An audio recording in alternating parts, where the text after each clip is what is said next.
Hi friends, host Eric here, host Talking with Famous People, and today I've got an introduction to typology via the TwFP tax, which is a little bit different than some of the other taxonomies you might encounter. And here you go, 4 types of people. Which type are you? Let's find out. Any understanding of cognition addresses how a very large population of distinct individuals attend to matters as expression of themselves. To divide all of attending into sets of similar manners of attention, then, is to divide the population into sets of people with similar habits of attention. So, when you're talking about, well, there aren't really types of people. Everyone's unique, and everyone does all these things. And some of the various critiques of typology. Remember that what we're doing is saying the total manners of attention is finite, and we can compare them against each other. They're not all totally unique. They bear similarities. They can be objectively observed. That is to say, we can treat them as though they were objects and observe them. When we do, we break into 4 categories of attention: knowing, doing, subjectivism, and objectivism. So let's look at the knowers, the epistemologists. Epistemology is just a philosophy word that means the philosophical study of how people come to know and what they know and what knowledge means and belief means and stuff like that. So all epistemologists include ISFJ, ISTJ, INFJ, and INTJ. Epistemologists know first. This means they reference sets of objects that are already established and fully defined, such that to use that object is to execute that which is already decided and not open to scrutiny.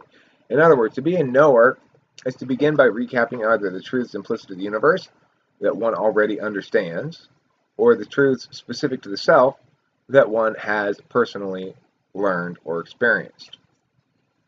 Okay. Objective epistemologists, NI, introverted intuition is the cognitive function of objective fittedness. That which an NI user knows is objective insofar as it's a truth about systems external to that one knows without learning it directly. NI knows when best to act in the moment. Introverted sensing is the cognitive function of subjective finalizations. Although we know our memory is imperfect, we rely upon those things we do remember well, as though the specifics we recall were certain and unchanging. SI knows in the moment the state of the body, in which familiar actions produce comfort and well-being.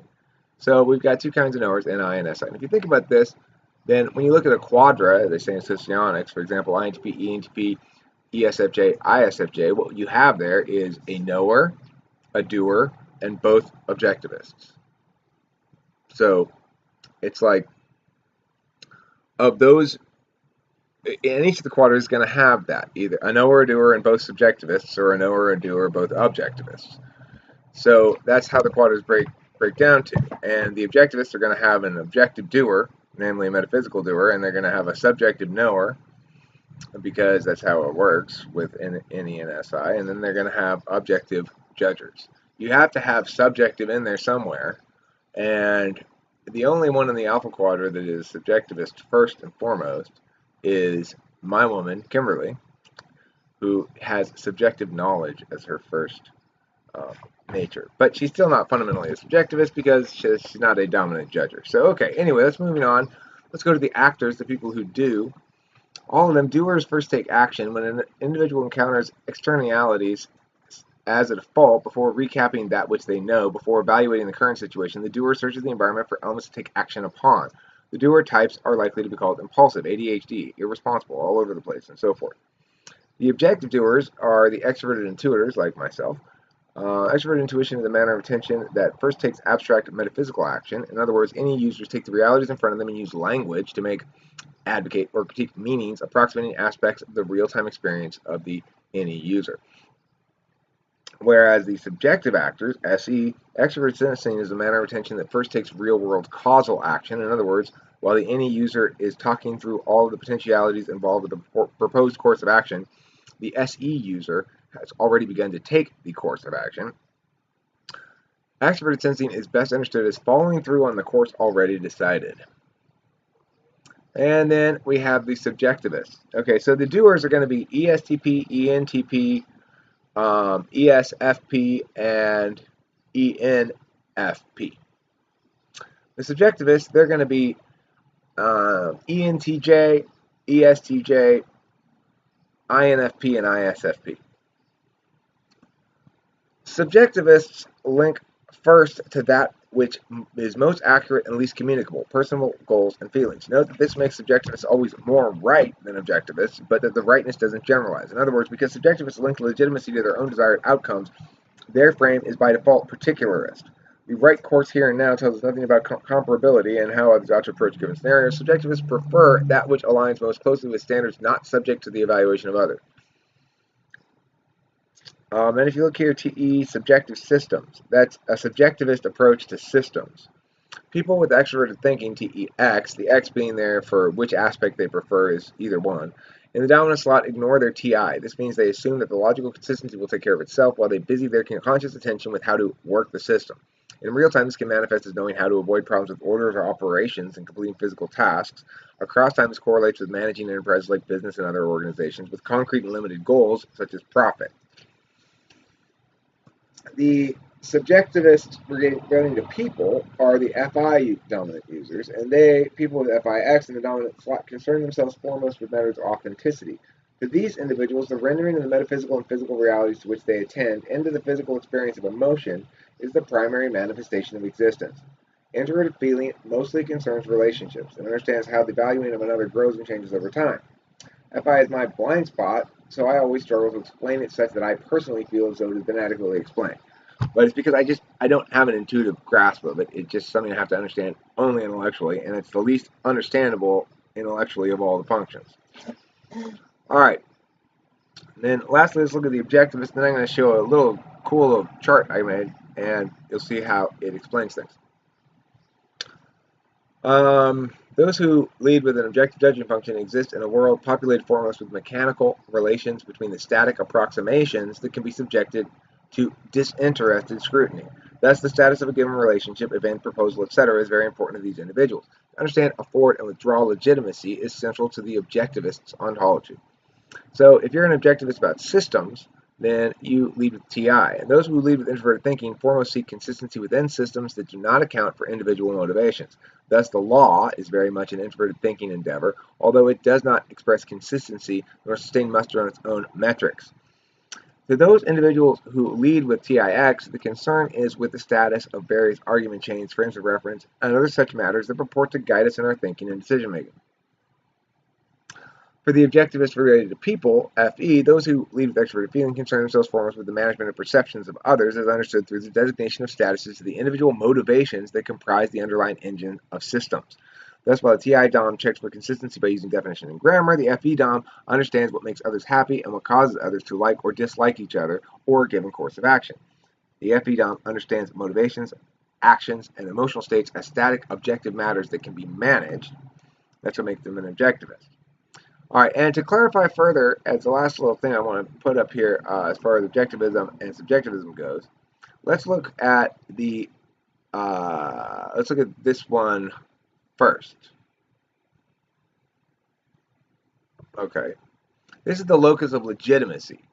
Do I legitimate undecided matters against a personal standard or against one that can be communicated and subjected to scrutiny? TI metaphysical is not me over time. FE metaphysical, not me over time. TI physical, not me now. FE physical, not me now. And DE physical is me, my standard now. And FI physical is my standard now. And FI metaphysical is my standard over time. And TE metaphysical is my standard over time. So we see here that those are examples of where the locus of evaluation goes. Now look in contrast, where the locus of work itself is a different matter. So if you're looking at the locus of work, well then, yeah, TE metaphysical does work in the outside world. TI metaphysical does work in the outside world too. It's just it's their objects that are language based rather than expressed. Well, they're language based. Either way, TE metaphysical deals with objects that are symbolic as well, data, for example, cash flow, stuff like that. But ultimately, what I'm saying is that it does its work here, but it evaluates the quality of the work against an internal metric. Whereas here you see TIM does the work outside of itself and it evaluates against a metric outside of itself. Alright, so the only one you'll note that does work on the self in real time is FI physical. TE physical doesn't work on the self in real time, it works on not the self in real time. You say, well, where's the symmetry here? 2, 2, 3, 1, that's not symmetrical. The symmetry will be revealed in the loci, the locuses, the loci of the what are called the perceiving functions. The doing and epistemological functions will have a corresponding imbalance that renders the whole thing balanced. So anyway, that's it for this video. I hope that helps everybody understand types of people per this taxonomy. You don't have to necessarily embrace this taxonomy to understand it. You can agree that you understand what I'm saying without necessarily affirming what I'm saying or saying that I'm right. So hopefully that was relatively clear as what I mean, and if you disagree with it, I strongly encourage you to point out elements of it that you think are inconsistent or don't work or whatever. Thanks for watching. This will be up in the store. The document will, with the pictures of the graph there as well, will be added onto there. And there may be a couple pages included that are not included in this video as well. It's always a good idea to get that companion document if you feel like it. Thanks for watching. Don't forget to eat plenty of cheese and visit the store. There's t-shirts like this great yellow t-shirt. There's a couple of these left, just a couple if you want one. Bumper stickers? Do we have bumper stickers up there yet? Yes. We do? Yeah. I don't think so, but we might soon, okay? And yeah, thanks for watching. Rock and roll.